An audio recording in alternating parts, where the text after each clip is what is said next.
Bismillahirrahmanirrahim. Assalamualaikum warahmatullahi wabarakatuh.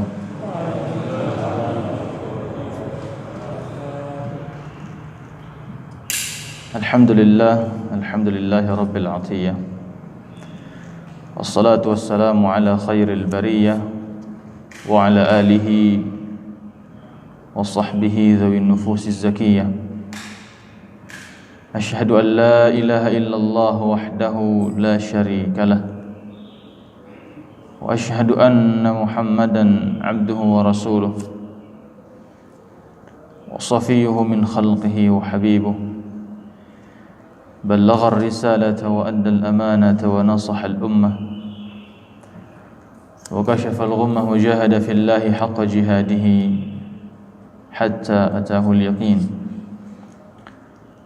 Salawatullahi wa salamuhu alaihi wa ala alihi wa sahbihi wa man sara ala darbihi wa nahaja ala minhajihi wa istanna bi sunnatihi wa ihtada bi hadihi ila yaumil liqa'i rabbih. Subhanaka la ilma lana illa ma 'allamtana innaka antal alimul hakim. Allahumma 'allimna ma yanfa'una wanfa'na bima 'allamtana warzuqna 'uluman tanfa'una ya rabbal alamin.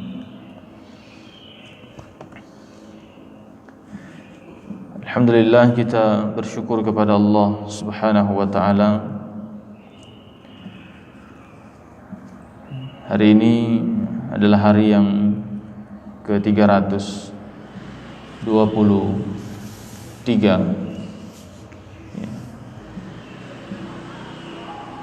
Artinya sebentar lagi kita 1 tahun genap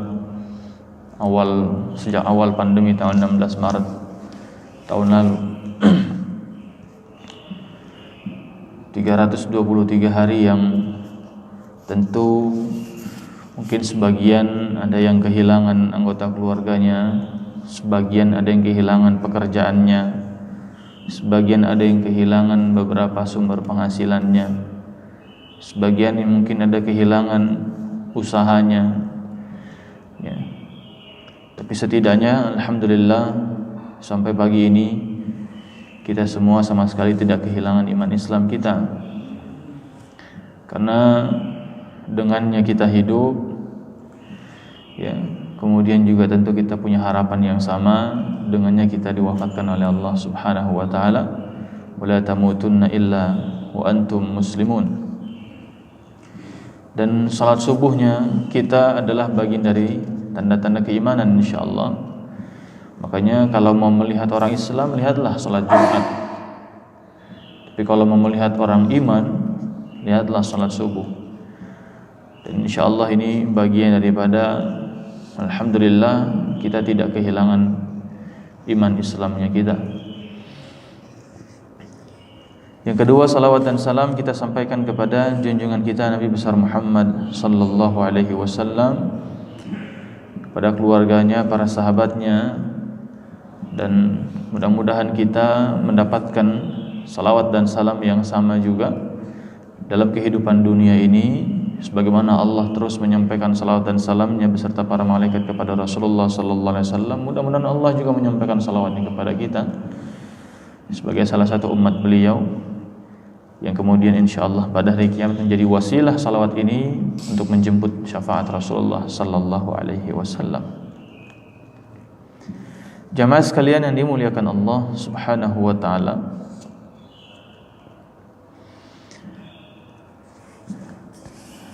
satu ketika Nabi Musa kan bertemu dengan Khidir ya, berkata dan menyampaikan kepada kami Muhammad bin Fadl, menyampaikan kepada kami Muhammad bin Ja'far, menyampaikan kepada kami Ibrahim bin Yusuf, telah menyampaikan kepada kami Ishaq bin Mansur. Beliau berkata, lamma faraqal Khidr Musa alaihi assalam, qala Musa lahu. Ketika Khidir pamit sama Nabi Musa berpisah, Allah jadikan skenario pertemuan antara Nabi Musa dan Nabi Khidir ini sebagai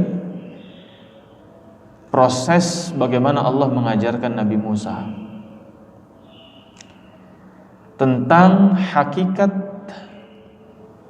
orang yang tawadhu dengan keilmuannya yang sebelumnya tidak diketahui oleh orang banyak.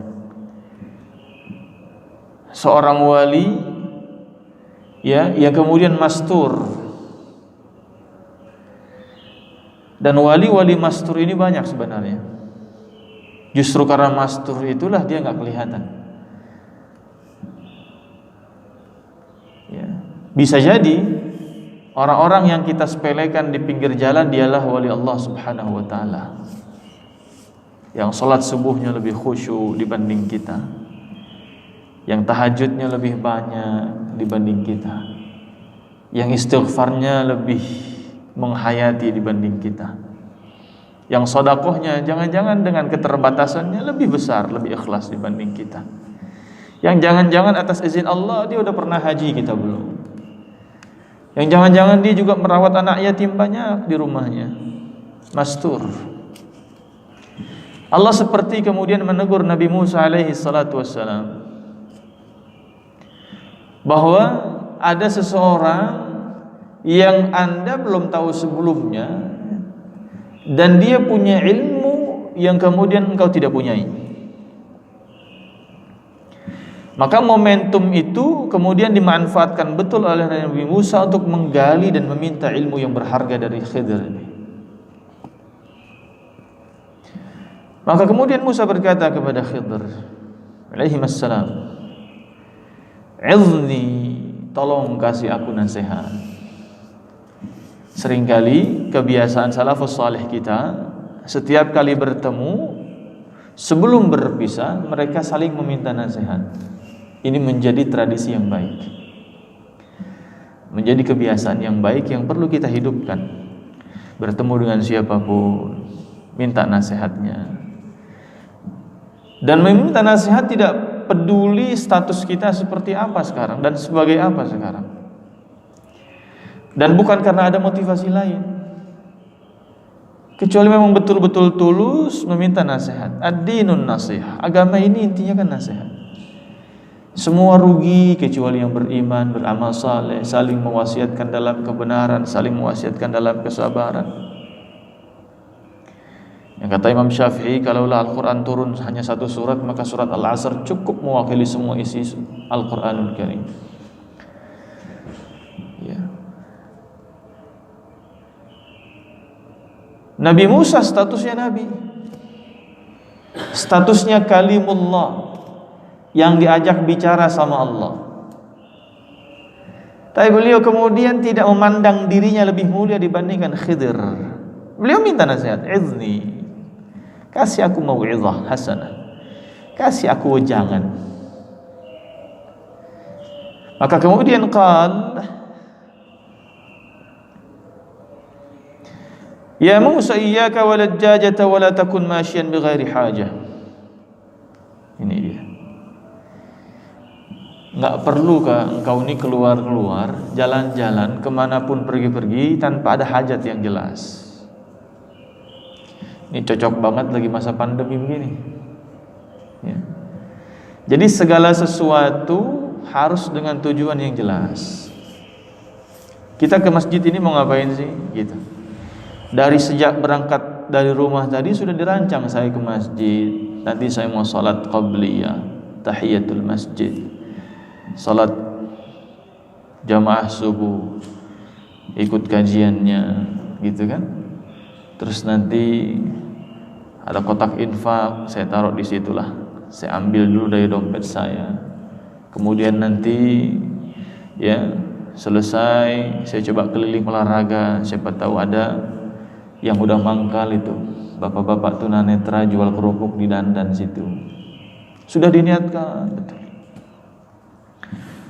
Kemarin saya dikirimin video terungkap secara sains rahasia Allah menciptakan mata ayam.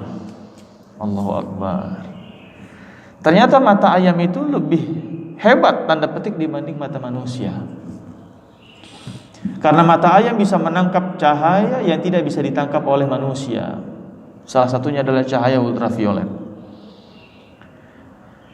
Kalau mata kita, kerucut matanya hanya bisa menangkap dan membedakan 3 warna, mata ayam lebih gradasi warnanya dan lebih luar biasa Allah ciptakan. Dan itulah kemudian kata para ulama, sebabnya kenapa ya diungkap secara kontemporer gitu. Kenapa ayam setiap jam antara jam 2 sampai setengah 4 subuh itu berkokok, dan antara matahari fajar sampai matahari terbit ayam juga berkokok. Sebagaimana hadis dari Siti Aisyah, kata Siti Aisyah apa? Rasulullah sallallahu alaihi wasallam tatkala mendengarkan suara ayam berkokok, maka beliau bangun dan menunaikan salat tahajud. Dan sepertiga malam terakhir, sebagaimana yang Allah sampaikan, ya, qumil laila illa qalila nisfahu aw inqus minhu qalila. Setengah malam atau sepertiga malam, bangun malam. Tandanya Nabi bangun malam dengan ayam berkokok. Sebab kenapa ayam berkokok? Karena ayam sedang menangkap satu sinyal cahaya yang tidak bisa ditangkap oleh manusia. Ayam itu nggak bisa jalan malam, Pak, karena matanya itu nggak kuat. Kita tahu ada istilah rabun ayam. Ayam tuh nggak bisa, makanya nggak ada ayam cari makan malam-malam, nggak ada. Kalau sudah malam masuk kandang semua, matanya terbatas dengan kegelapan. Maka ketika dia melihat cahaya, dia akan berkokok.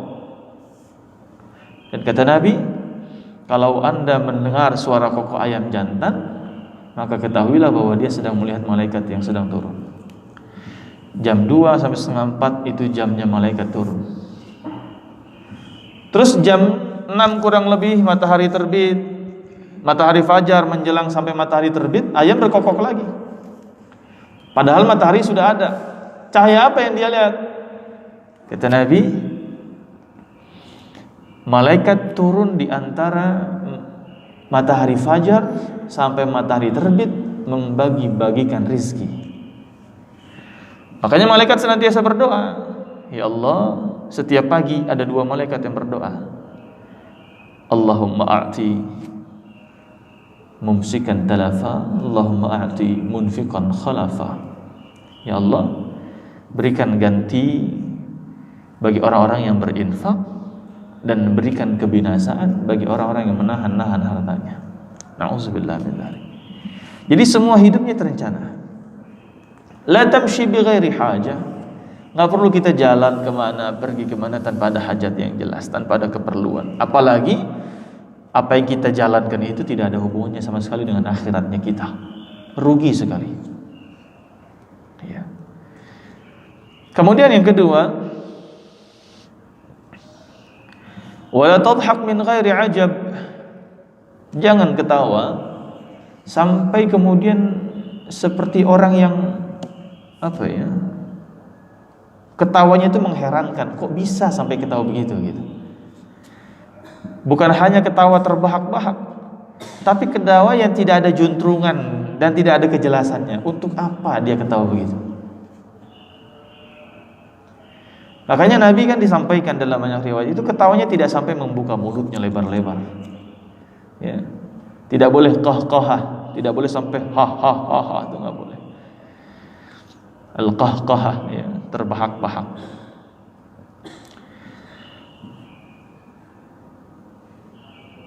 Kalaulah kita faham bagaimana Allah menyampaikan dalam surat At-Taubah ayat 82, A'udzubillahi minasyaitonir rajim, falyadhaku qalilan walyabku katsiran.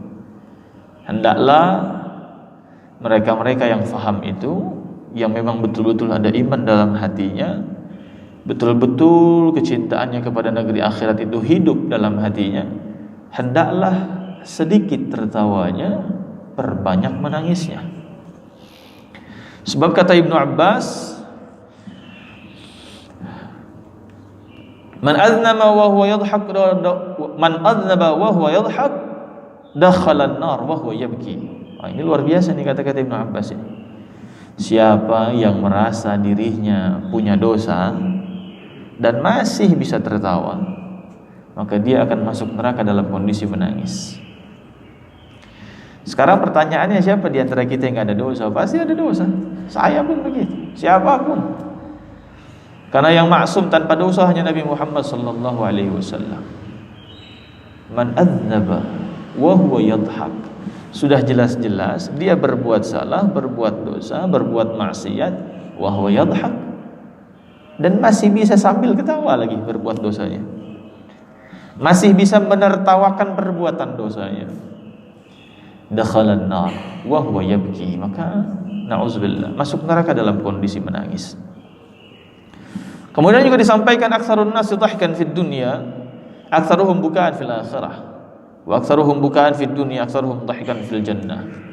Siapa orang yang paling banyak tertawanya di dunia akan paling banyak menangisnya di akhirat. Dan siapa orang yang paling banyak menangisnya di dunia akan paling banyak tertawanya nanti di surganya Allah Subhanahu wa taala. Jadi antara pilihan-pilihan itulah hidup kita sebenarnya. Berikutnya nasihat Khidir kepada Nabi Musa adalah wala ta'ib 'alal khati' bi khati'atihi. Enggak usah ngomongin kesalahan orang lain. Enggak usah mengaib-aibkan kesalahan orang. Enggak usah membongkar-bongkar kesalahan orang. Nggak usah mencari-cari kesalahan orang, nggak usah menelisik-nelisik kesalahan orang. Kalau kita mau ditelisik, kita bisa jadi lebih banyak kesalahan dibandingkan orang yang kita sedang telisik itu. Cuman Allah baik aja, Allah masih nutup semua aib kita ini. Dan bisa jadi Allah menutup aib kita juga gara-gara doa orang lain buat kita. Bukan karena usaha kita, bukan karena kehebatan kita menutup-nutupinya, ya, bukan karena kebaikan kita. Jangan-jangan karena kebaikan doa orang lain yang disampaikan kepada kita. Wala ta'ib 'ala khati'atil akharin. Jangan kita mengaib-aibkan kesalahan orang. Ya. Wa fi ba'd riwayat wala tu'ayyir al-khati'ina bi khatayahum. Enggak usah nyindir orang yang sedang berbuat salah dengan kesalahannya. Ya, wala tu'ayyir, enggak perlu kita menta'yir dia. Enggak perlu ngukur-ngukur kesalahan orang dengan mi'yar-mi'yarnya dia. Bisa jadi ketika seseorang berbuat salah karena memang ukuran ilmunya baru segitu. Enggak perlu kita banding-bandingkan. Ya, kenapa sih dia sholatnya masih begitu aja? Ya memang mungkin baru itu yang dia pelajari tentang sholat dia. Ya. Selain enggak perlu menyindir, enggak perlu memi'yar-mi'yarkan. Gak perlu kemudian menakar-nakar kesalahan orang. Oh dia begitu, usia segini sudah begitu dan seterusnya. Saya segini, usia saya sekarang segini, saya belum pernah ngapa-ngapain misalnya dan seterusnya. Gak perlu. Kata Khidir kepada Nabi Musa, wa iyyaka 'ala khati'atik ya ibn Imran. Dan hati-hati banget atas kesalahanmu itu, wahai anak Imran. Nah, jamaah sekalian yang dimuliakan Allah Subhanahu wa taala. Kemudian disampaikan juga bahwa beliau sang penulis menyampaikan kepada kita tentang 5 hal yang patut kita jadikan sebagai bahan kegelisahan kita setiap saat. Di masa-masa pandemi ini kan banyak orang yang gelisah, Pak. Yang sudah terinfeksi COVID, sudah dinyatakan sembuh, dia gelisah. Mungkin gak ini reinfeksi lagi? Tersebar video di media sosial, ada seorang dokter di Jawa Timur, di salah satu rumah sakit umum daerahnya mengatakan, gak ada itu reinfeksi, yang sudah tertular sembuh aman, silahkan jalan-jalan, silahkan ke mall katanya. La haula wala quwwata illa billah. Kakak ipar saya, Pak, semalam masuk lagi, positif lagi. Ada reinfeksi itu. Dia dokter spesialis. Dan saya sekalian minta doanya, ya. Baru semalam keluar lagi hasilnya positif lagi. Padahal sebelumnya positif sudah lama lah, kurang lebih sekitar bulan Agustus atau September. Ada reinfeksi, potensi itu ada. Sudah divaksin juga. Jadi bukan karena sudah divaksin, pesta-pesta, datang ke tempat orang banyak, buka masker, Gitu ya. Kemudian juga gelisah orang yang belum tertular nih. Saya bakal kena apa enggak ya? Yang disampaikan oleh siapa ya, artis yang baru saja kena itu? Ya, Indra Bekti. Syafahullah, mudah-mudahan Allah sembuhkan juga. Beliau katakan it's my turn. Oh, kalau ini sekarang sudah giliran saya. Jadi merasa ini giliran saya. Ya. Dan kita nggak tahu apakah Allah termasuk yang akan mempergilirkan kita. Wallahu a'lam. Gelisah lah. Banyak orang gelisah. Yang sudah terpapar sedang dalam ruang isolasi perawatan, gelisah. Besok bisa keluar atau tidak. Ya. Saya beberapa kali dapat WhatsApp dari beberapa jamaah minta doa, Ustadz ini suami saya alhamdulillah sudah keluar surat izin isolasi mandirinya di rumah setelah perawatan dan seterusnya. Minta doa lagi, minta doa, gelisah keluarganya. Masih bisa bertemu apa enggak? Ada yang punya usaha gelisah. Ini besok usahanya masih nguntungin apa enggak nih? Apa perlu tutup satu cabang, tutup satu toko, cuci gudang, atau diskon besar-besaran, atau sedekahin semua? Bingung. Ada yang punya 5 cabang, tutup 2, tinggal 3. Ada yang punya 50 cabang, sisa tinggal 11. Macam-macam ceritanya. Ada yang gelisah ya dengan pekerjaannya. Jangan-jangan bulan depan giliran saya yang di PHK. Bulan lalu sudah PHK sekian ratus orang. Baru kemarin dikumpulkan ya, akan ada efisiensi lagi pengurangan karyawan. Saya kebagian yang termasuk apa enggak? Gelisah terus. Itu kegelisahan yang wajar, manusiawi. Tapi kemudian disampaikan oleh beliau, setidaknya kita patut menanamkan 5 kegelisahan ini pada diri kita semua. Ya.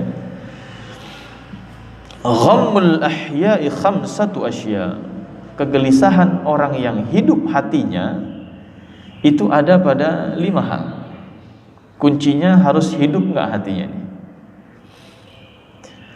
Fayambaghi lil insani an yakuna ghammuhu fi hadhil khamsah. Maka setiap kita manusia sudah sepatutnya memiliki 5 kegelisahan ini. Dan biasanya kegelisahan itu timbul karena adanya ketidakpastian di balik suatu kepastian. Bahwa pandemi masih ada pasti, karena setiap hari angkanya menunjukkan statistik yang meningkat. Tapi ketidakpastiannya apa? Kita bagian yang tertular atau tidak? Tidak pasti.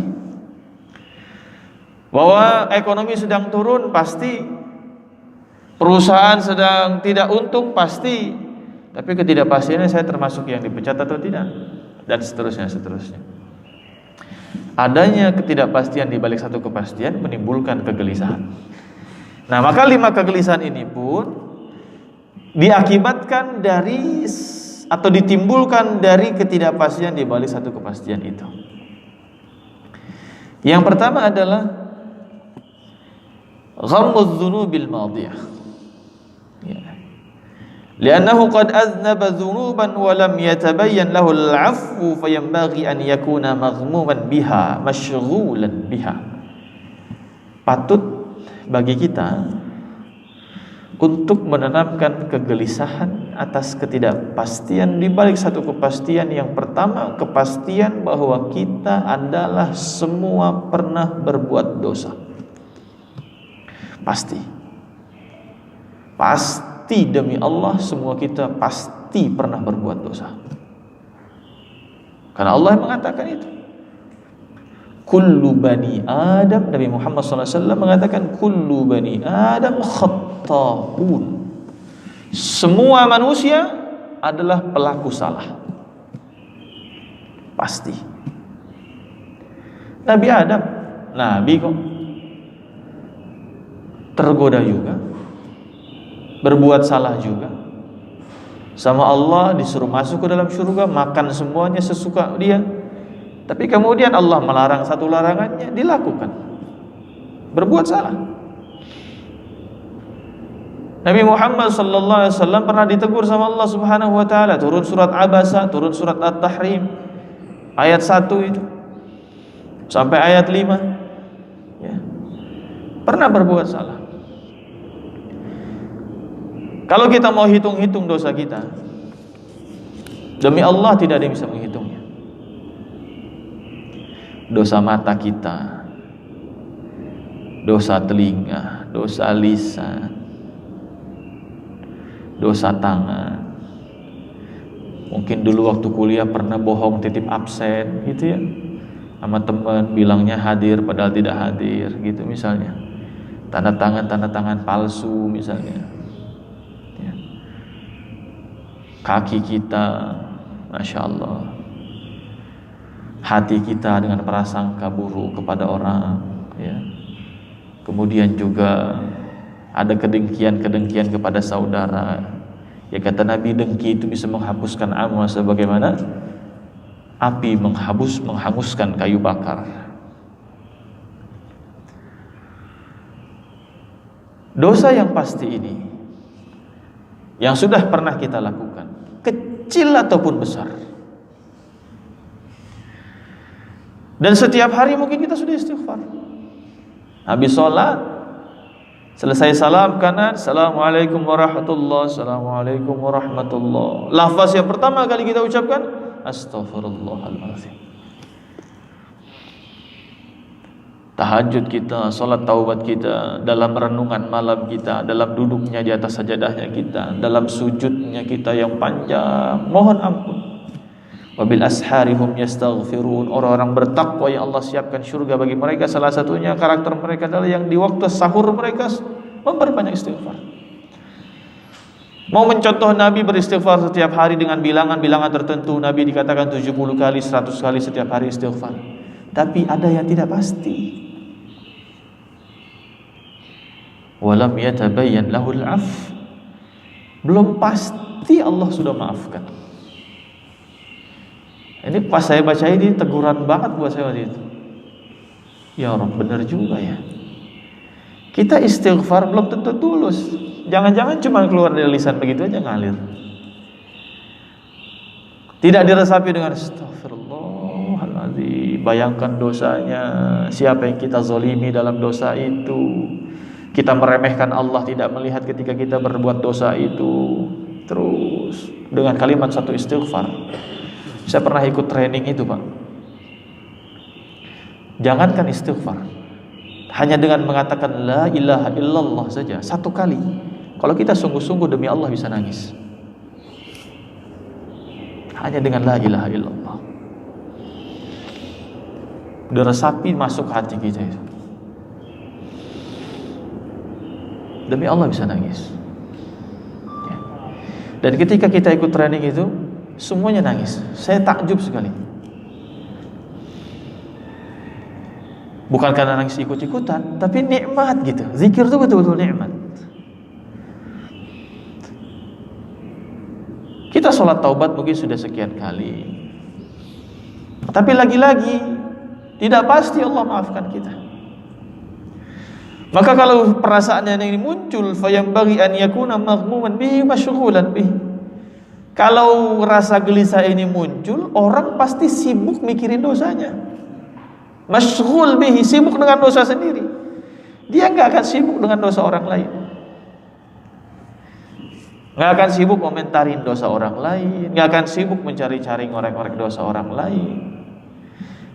Karena dosanya sendiri saja dia malu sama Allah gitu. Ya. Untuk apa dia komentarin dosa orang lain, sedangkan dosanya saja belum tentu diampuni Allah.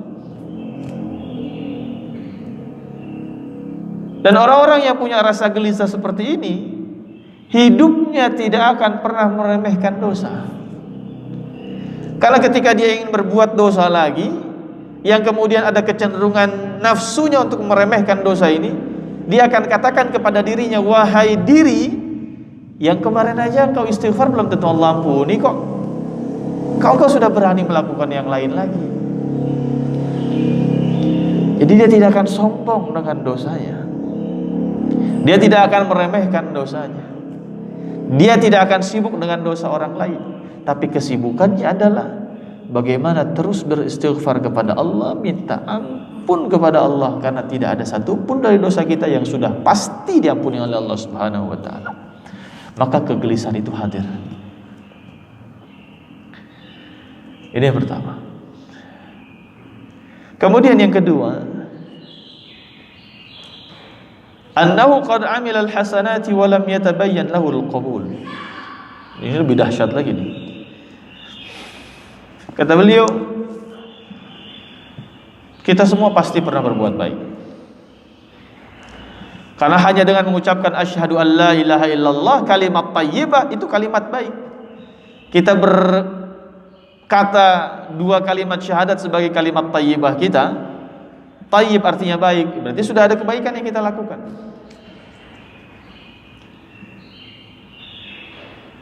Dan saya yakin kita semua pernah melakukan kebaikan itu, dan kebaikan apapun.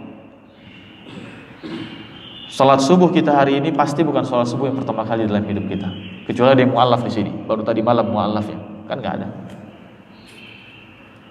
Salat kita kalau kita hitung 365 hari kali 17 rakaat wajib, kali usia balik kita 15 tahun, sekarang usia mungkin sudah 55 tahun, 40 tahun kita sudah sholat. 365 kali 17 kali 50 kali 40. Sudah berapa? Sudah ratusan ribu, Pak. Rakaat yang kita lakukan itu baru yang wajib saja. Ya kan? Baru yang wajib. 365 kali 5 kali 40 saja sudah sekitar 12.000. Kali 17, ratusan ribu rakaat. Puasa kita Ramadan 30 hari, kalau yang wajib kali 40 tahun sudah 1.200 hari, belum yang sunnah. Zakat kita, infak sedekah kita, donasi pembangunan masjid, santunan yatim piatu bulan Muharramnya, ya. Kemudian ngasih nafkah kepada orang tua, ngasih nafkah buat anak istri dan seterusnya. Nyekolahin mereka, ngasih makan mereka, ngasih jajan mereka, bikinin rumah buat mereka supaya punya tempat tinggal, ngasih kendaraan, dan semuanya harta yang kita keluarkan dalam kebaikan. Pasti bukan 100 rupiah totalnya. Banyak. Ada yang mungkin sudah haji berkali-kali, ada yang mungkin sudah umrah berkali-kali. Banyak. Itu pasti sudah kita lakukan. Yang tidak pasti adalah walam yatabayyan lahul qabul. Tidak pasti Allah terima. Ini tegurannya dahsyat ini. Karena Allah juga menegur dalam surat Al-Ghasyiyah. Hal ataka hadithul ghasyiyah wujuhun yawma idzin khashi'ah 'amilatun nasibah. Amilatun nasibah dalam Ibnu Katsir tafsirnya dikatakan bahwa yang dimaksud dengan nasibah atau amilatun nasibah adalah orang yang beramalnya capek. Apa makna capek di sini? Beramal capek di dunia, di akhirat juga capek. Kenapa di akhiratnya capek? Karena capeknya di dunia tidak mengantarkan kepada istirahatnya di akhirat. Artinya amalnya sia-sia, tidak dia dapatkan hasilnya apapun di sisi Allah Subhanahu wa taala. Bisa karena amalnya batal, bisa karena amalnya diiringi dengan riya, kesyirikan kecil, bisa juga kemudian diiringi dengan kezaliman kepada orang lain, dan akhirnya orang lain itu menuntut kepada Allah Subhanahu wa taala. Ya. Tidak dia dapatkan apa-apa hasilnya. Sudah capek di dunia, sholat, bangun pagi, tahajud capek, nahan lapar seharian capek, naik haji capek, ya. Ibadah memang capek, baca Quran sekian jam, duduk satu posisi capek. Makanya kita akan minta sebagai doa kita kan, Allahumma ja'alil hayata ziyadatan lana fi kulli khair waj'alil mauta rahatan lana min kulli syarr. Ya Allah, jadikan kematian kami itu sebagai istirahat dari capeknya keburukan dunia ini. Kita ini kan setiap hari seperti diburu, Pak. Ada perseteruan kita. Inna syaitana lakum aduwwun mubin. Syaitan ini musuh yang nyata. Kita sedang perang sama dia ini. Sampai nyawa keluar dari kerongkongan kita itu, di tenggorokan kita itu. Itulah saat-saat di mana kemudian penentuan syaitan masih bisa punya peluang atau tidak menggoda kita itu. Dan kita tidak boleh merasa aman dari itu. Karena dalam kitabnya Ibnu Qayyim mengatakan ya, talbis iblis misalnya. Na'udzubillah min dzalik. Beliau menceritakan di zaman Bani Israel ada seorang ulama, na'udzubillah, yang kemudian berzina dan membunuh.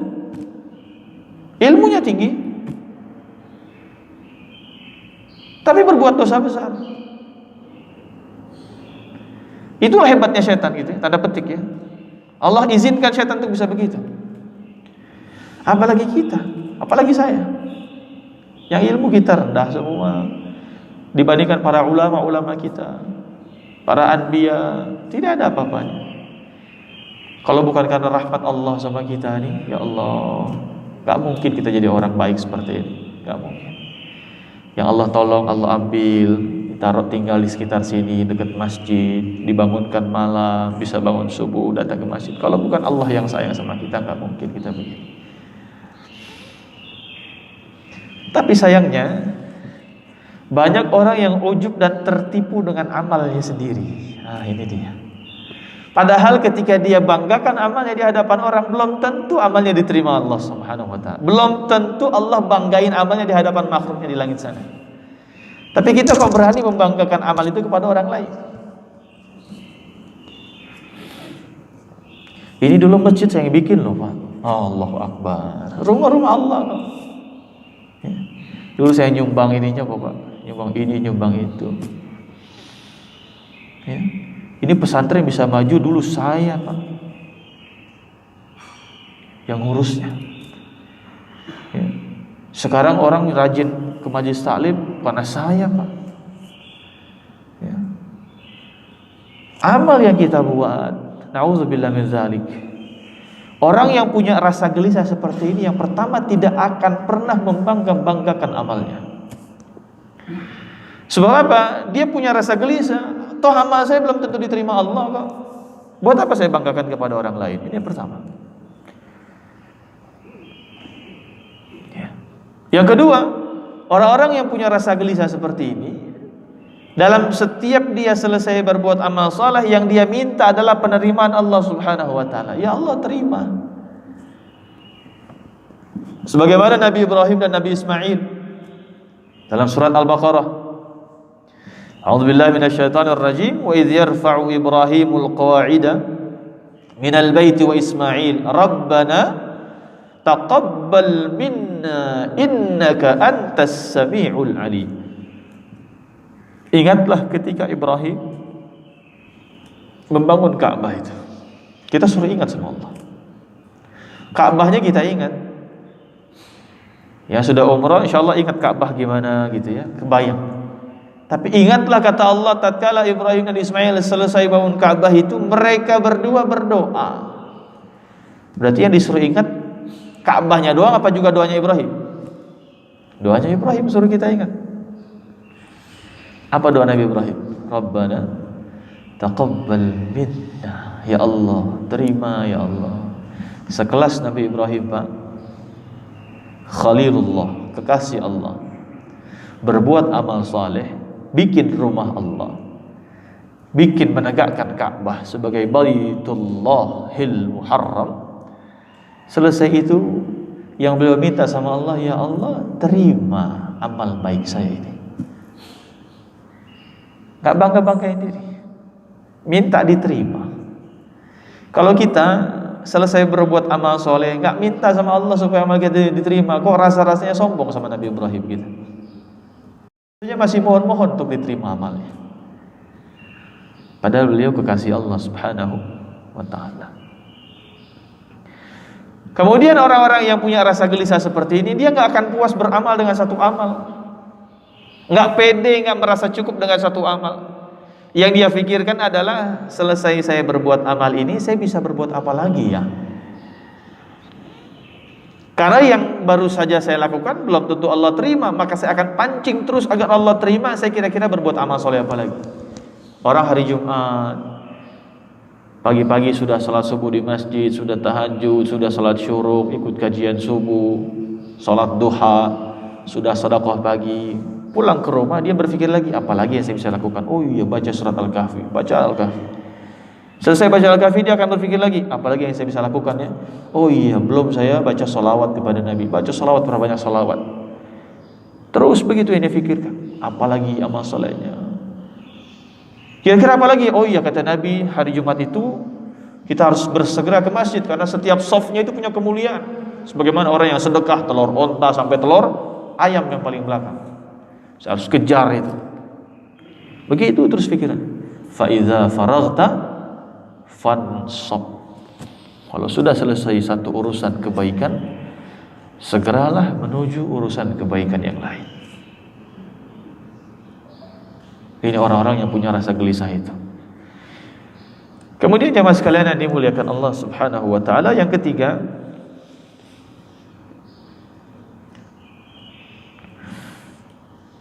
qad alima anna lillahi ta'ala qad alima bi hayatihi fi ma madha wa kaifa madha wa la yadri kaifa yakunul baqi. Gelisah karena ada satu kepastian, tapi di balik itu ada ketidakpastian.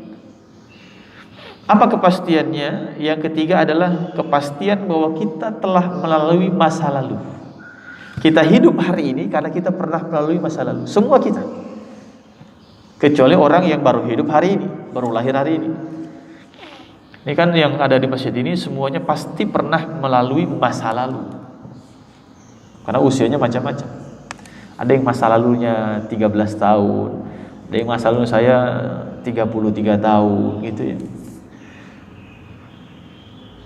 Dengan fima madha wa kaifa madha, bagaimana masa lalu itu kita lakukan, kita habiskan, semuanya ada, terekam. Ada yang masih kita ingat, ada yang mungkin kita sudah lupa.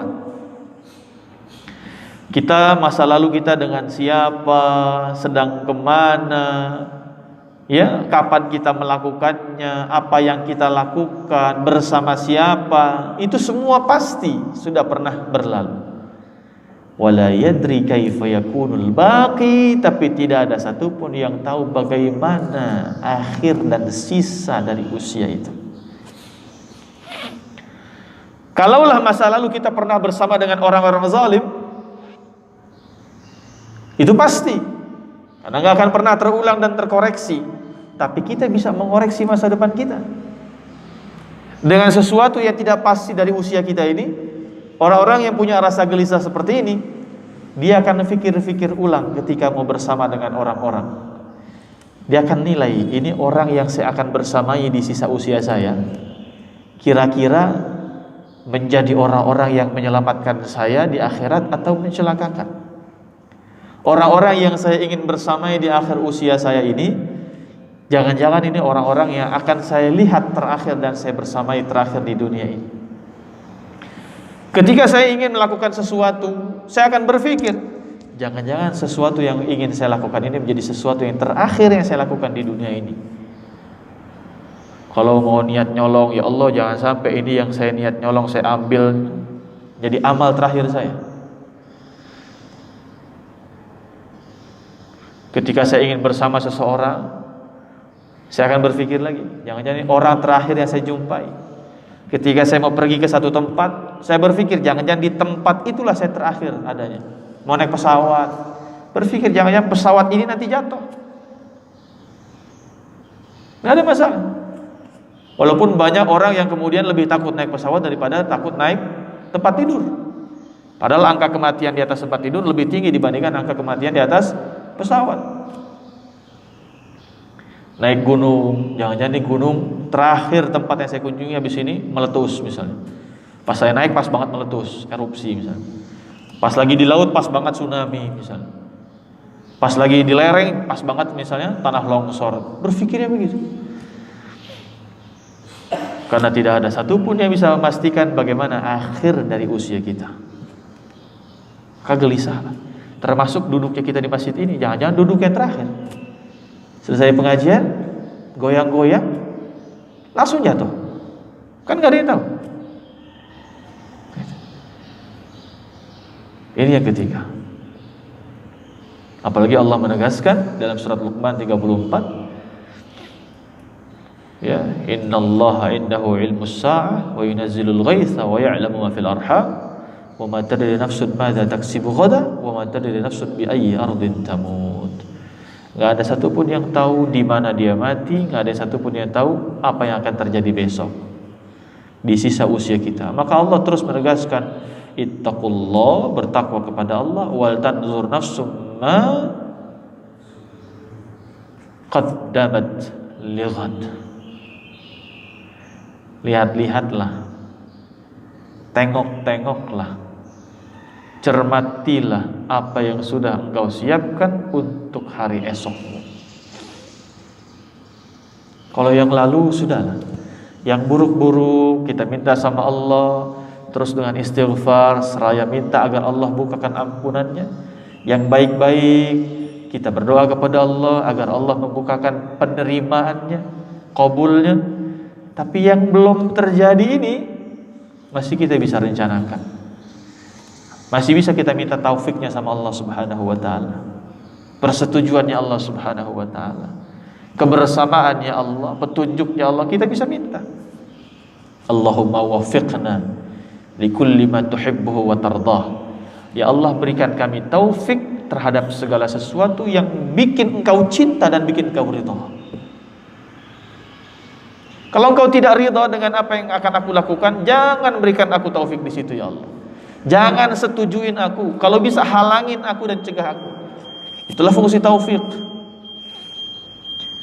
Dan tidak cukup taufik, tapi kita juga butuh hidayah. Makanya wabillahi taufik wal hidayah. Kalau memang kau setujui ini yang ingin saya lakukan ya Rabb, bisa membuat engkau cinta dan ridha kepada saya, tolong tunjukin hidayah bagaimana cara saya melakukan yang terbaik.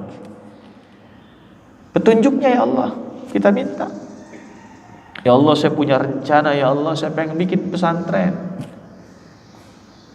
Ya Allah, berikan saya taufik kalau engkau setuju dengan mendirikan pesantren yang berguna buat umat ini, engkau cinta dan ridha sama saya, kasih saya petunjuk gimana caranya tuh bisa bangun itu.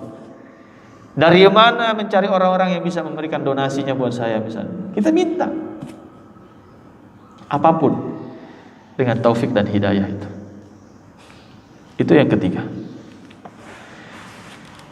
Yang keempat, qad alima anna lillahi ta'ala daraini fil akhirati wa la yadri ila ayyati daraihima yasiru huwa. Ada satu yang pasti, bahwa Allah cuma punya tempat dua di akhirat, surga dan neraka. Pasti. Tidak ada tempat yang ketiga. Sebagaimana orang-orang Mu'tazilah mengatakan manzilah bainal manzilataini, ada satu tempat di antara dua tempat. Enggak ada. Ahlussunnah wal Jamaah memastikan dalam riwayat-riwayat yang sahih, ya Allah gambarkan juga dalam Al-Quran, dalam hadis, bahwa yang namanya tempat di akhirat hanya surga dan neraka. Yang tidak pasti adalah kemana kita akan berujung, kemana kita akan berakhir. Ada seorang pezina di dunia, ternyata masuk surga. Sebab apa? Dia ngasih minum seekor kucing yang kehausan. Ada seorang pembunuh, 100 orang dia sudah bunuh. Tempatnya di mana? Di surga. Karena dia bertaubat kepada Allah Subhanahu wa ta'ala menjelang akhir hayatnya. Nggak ada yang tahu akhir hidup kita. Kita minta terus, ya Allah, ikhtimna bi husnul khatimah, inna nas'aluka husnul khatimah. Terus kita minta. Kadang nggak pasti, Pak. Cepat sekali. Terutama masa-masa pandemi seperti ini nih, orang-orang terdekat kita nih seperti nggak nyangka gitu. Para ulama kita, Syekh Ali Jabir, Allah yarhamuh, alhamdulillah saya diizinkan oleh Allah pernah ngisi bareng sama beliau tahun 2014. Satu mobil bareng pulang dari tempat acara ke bandara. Dan suasana itu masih terasa gitu. Ya Allah, sekarang beliau sudah nggak ada. Allah yarham Ustaz Arifin Ilham, sudah tidak ada. Allah yarham Habib Ali Segaf, ya Walid, sudah nggak ada. Para ulama-ulama kita selama pandemi ini ratusan kiai, habaib, ulama kita yang meninggal dunia. Bulan Januari belasan yang meninggal dunia. Ya. Di Kalimantan, di Sumatera, di Jawa, di Sulawesi, banyak. Belum yang asatidz kita, para imam-imam masjid kita, para guru-guru kita, sahabat-sahabat kita. Cepat sekali. Ada teman saya cerita, temannya itu dirawat ketika 4 hari atau 3 hari sebelum meninggal, beliau masih bisa rekaman gitu, mohon doa, masih dalam kondisi seger lah, belum pakai alat bantu nafas dan seterusnya. Tapi 3 hari kemudian tiba-tiba meninggal, penurunan terus. Ada yang istrinya lebih parah penyakitnya dalam kondisi corona, sama-sama tertular, terpapar. Istrinya kemudian kondisi lebih parah masih bertahan, tapi suaminya yang masuknya sehat-sehat saja meninggal. Memang ujung-ujungnya ajal. Idza jaa ajaluhum la yastakhiruna sa'atan wa la yastaqdimun. Enggak bisa ditunda sedikit pun, enggak bisa dimajukan sedikit. Surga neraka yang pasti itu ada. Dengan segala kenikmatannya Allah gambarkan Nabi Muhammad melalui mimpi-mimpinya. Salah satu mimpi tentang surga adalah Rasulullah SAW dibawa dalam mimpi sama malaikat Jibril itu. Ditunjukkan surga. Kata Rasul, surganya itu berlapis emas, semua dindingnya indah, istana besar. Kemudian ada seorang wanita cantik yang putih bersih sedang mengambil air wudu di samping istana itu. Kemudian Rasulullah SAW bertanya kepada Jibril, wahai Jibril, ini surganya siapa? Kata Jibril, surga punya rajulun min Quraisy, punya seseorang dari suku Quraisy. Kata Nabi, lah saya kan dari suku Quraisy, berarti ini punya saya. Kata Jibril, bukan, itu surga punya sahabat Umar bin Khattab radhiyallahu taala anhu. Akhirnya Nabi gak jadi masuk. Selesai bangun tidur, kemudian ketemu sama Umar, kemudian cerita tentang mimpi beliau. Kemudian kata Umar, ya Rasulullah, kenapa engkau tidak masuk saja? Maka kemudian kata Rasulullah SAW, wahai Umar, aku tahu sahabatku ini adalah orang yang paling cemburu terhadap kebaikan. Maka gak mungkin aku memasukinya sebelum yang punyanya masuk. Khawatir engkau nanti cemburu. Kok aku bisa menikmati padahal itu punya engkau? Apa yang dilakukan Umar? Nangis, Pak. Segitu menghargainya Rasulullah SAW yang bukan miliknya untuk dimasuki. Padahal dalam mimpi. Artinya gambaran surganya nyata, sebagaimana gambaran neraka dalam proses Isra Mi'raj. Hadis yang panjang. Ada orang menggunting-gunting lidahnya sendiri, tumbuh lagi, putus lagi, tumbuh lagi, putus lagi. Ada orang-orang yang mencakar-cakar wajahnya sendiri. Ada orang yang dibakar ya, kayak kambing guling, ditusuk dari kepalanya, tembus kemaluannya, kemudian dipanggang-panggang. Nauzubillah min dzalik. Rasa-rasanya kalau kita berpikir begitu, dunia yang sangat singkat ini rugi kalau kita enggak menanamkan kebaikan demi kebaikan. Enggak nabung kebaikan demi kebaikan. Ya. Surga neraka sesuatu yang pasti, tapi yang tidak pasti kemana tempat kita berakhir. Makanya Rasul ngajarin doanya, Allahumma inna nas'aluka ridhaka wal jannah. Ya Allah, kami mohon ridha dan syurga-Mu. Wa na'udzubika min sakhatika wan nar. Kami mohon jauhkan kami dari murka dan neraka. Karena lemah, Pak. Nabi aja ngajarin kita doa begitu. Kalau bukan karena rahmat Allah, kalau bukan karena syafaat Al-Quran, kalau bukan karena syafaat Rasulullah, kalau bukan karena syafaat orang-orang beriman, kalau bukan karena doa-doa orang lain. Apa kata para ulama? Laulal masaib la raja'na yaumal qiyamati muflisin. Kalau bukan karena musibah yang Allah berikan, kita ini pulang ke hari kiamat semuanya pasti bangkrut, kata beliau. Sebab apa? kalau mau hitung-hitungan sama Allah di mizannya, dosa kita lebih banyak daripada pahala kita. Ini yang bukan saya, para ulama yang ngomong.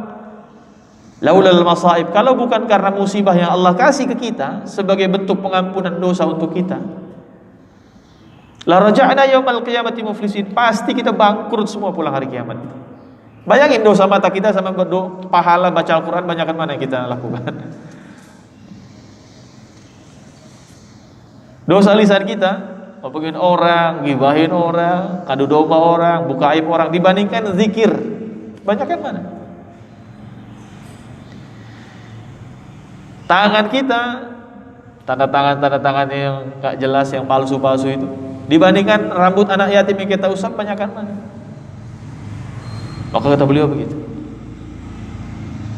Ya, kadang Allah kasih musibah buat kita karena Allah sayang, karena Allah pengen menghapuskan dosa-dosa kita supaya kita pulang tanpa dosa, insyaallah. Ya. Itu yang keempat. Yang kelima, yang terakhir, la yadri anna Allah radin 'anna am saqit 'alaina.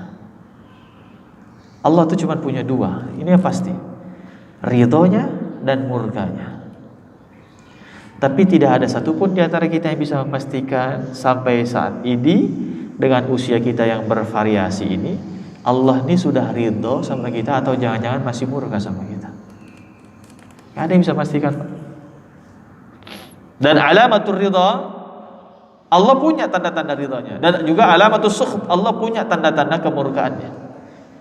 Dibocorin, contohnya misalnya ridallah fi ridal walidain, ridha Allah ada pada ridha orang tua. Sudah seberapa besar bakti kita sama orang tua, yang dikatakan oleh ulama bahwa termasuk orang yang durhaka, bukan hanya pelit, termasuk orang yang durhaka ketika mendoakan orang tuanya hanya 5 kali sehari, hanya selepas sholat.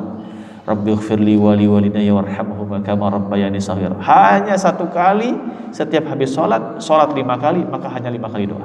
Termasuk durhaka. Allahu Akbar. Belum lagi kita, jangan-jangan kita punya baju baru, tapi orang tua kita bajunya itu-itu saja. Jangan-jangan kita bisa makan enak di rumah sama istri dan anak, orang tua kita nggak jelas makannya bagaimana. Saya kadang-kadang ngelihat kasihan, Pak. Ada seorang bapak di salah satu proyek, sedang ada kontrak bikin perumahan di satu tempat. Seorang bapak usia 64 tahun. 64 tahun datang dari Jawa, pergi ke Depok ini kerja nyangkul-nyangkul buat bongkar lahan. Ketika ditanya, "Bapak usia berapa?" 64 tahun. "Bapak masih kerjain begini?" "Iya. Karena keluarga saya di kampung masih butuh sama saya." Kalau saya pertanyaannya sederhana, anaknya kemana? 60 tahun besarin anak, saatnya anaknya kemudian menjaga orang tuanya. Demi Allah. Bahkan Nabi mengatakan, maluka anta wa maluka li abika. Kamu dan hartamu itu punya bapak. Kalau kita respon anak kita sakit, kita segera bawa anak kita ke dokter. Seberapa besar respon kita ketika mengetahui orang tua kita sakit misalnya. Yang kadang-kadang saling melempar. Kita minta tolong kakak kita minta tolong adik kita, "Dek, tolong bawa dulu orang tua itu misalnya. Ayah kita, ibu kita, dan seterusnya." Ada yang mengatakan sampai 1 ibu bisa merawat 9 anak, tapi 9 anak belum tentu bisa merawat 1 ibu. Apalagi kalau ibu-ibu yang sudah berusia keluar gitu, kadang-kadang kita miris. Ya. Itu kalau ridho Allah, bagaimana Allah mau ridho dengan kehidupannya? Kalau dia saja tidak bisa membuat orang tuanya ridho sama dia. Termasuk dalam kondisi pandemi seperti ini. Jangan-jangan Allah masih murka sama kita, makanya Allah masih ulur terus nih pandeminya, musibahnya ditambah. Ya Rabb, saya tidak menyaksikan Pak negara-negara lain itu kok musibahnya seperti kita gitu. Walaupun pandeminya sama. Malaysia angka tertingginya itu kejadian kemarin penularannya, karena adik saya ada di sana sedang kuliah S2, dia cerita Malaysia angka tertinggi penularannya per hari ini kemarin. Paling tinggi angkanya di Selangor, 1 hari 5.000-an kasus. Dan Malaysia termasuk negara keempat kalau saya tidak salah dengan kasus terbanyak COVID-nya. Kita udah 1 juta lebih. Malaysia udah masuk ratusan ribu. Singapura masih 50 ribuan ya. tapi tinggi. Tapi nggak ada ceritanya mereka banjir, bandang gitu ya, air meluap, gunung meletus atau apa misalnya, tanah longsor. Gak usah bicara ke negara lain, yang Asia Tenggara saja, Brunei misalnya, Singapura. Kok kita miris sebagai bangsa, sebagai umat, melihat Indonesia, ulamanya banyak, habaibnya banyak, kiainya banyak, kok kurang berkah apa negeri ini gitu. Kita bertanya-tanya, apa Allah masih murka sama kita ini? Karena jangan-jangan ada dosa kolektifnya kita. Yang tidak baiknya berbuat tidak baik, orang baiknya nggak mengingatkan dan tidak mendakwahkan. Malah sibuk kemudian komentarin doang misalnya. Saling hujat sana, hujat sini gitu. Apalagi fenomena di media sosial ya. Masih sibuk orang kemudian menyerang ras seseorang. Kan sedih gitu. Jelas-jelas manusia dibilang belum berevolusi. Kan gini-gini kan sedih. Gimana Allah kemudian bisa mendatangkan berkah rahmatnya buat negeri ini, ridhonya buat kita. Jangan-jangan Allah masih murka. Itu jadi pertanyaan besar. Gelisahlah kita untuk hal itu. Skup kecilnya rumah tangga. Apakah, dan selalulah bertanya, apakah Allah sudah ridho sama rumah tangga saya, dengan pasangan saya, dengan anak saya, dengan harta yang Allah titipkan kepada saya? Teruslah bertanya. Makanya kan ada doanya juga, Allahumma barik li fi ahli wa mali wa auladi. Ya Allah, berkahi saya pada pasangan saya, anak saya, harta saya. Minta berkah Allah supaya Allah ridho sama kita. Dan inilah 5 hal yang patut digelisahkan oleh orang-orang yang hatinya hidup. Syaratnya itu. Dan bagaimana menghidupkan hati? Di akhir kata beliau,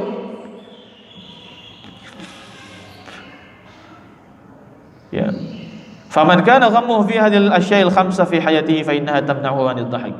Kalau orang yang pengen mendapatkan 5 kegelisahan ini, kuncinya hatinya hidup, dan kalau mau kuncinya hidup, maka fa innaha tamna'uhu 'anil dhahik. Orang ini pasti sedikit tertawa.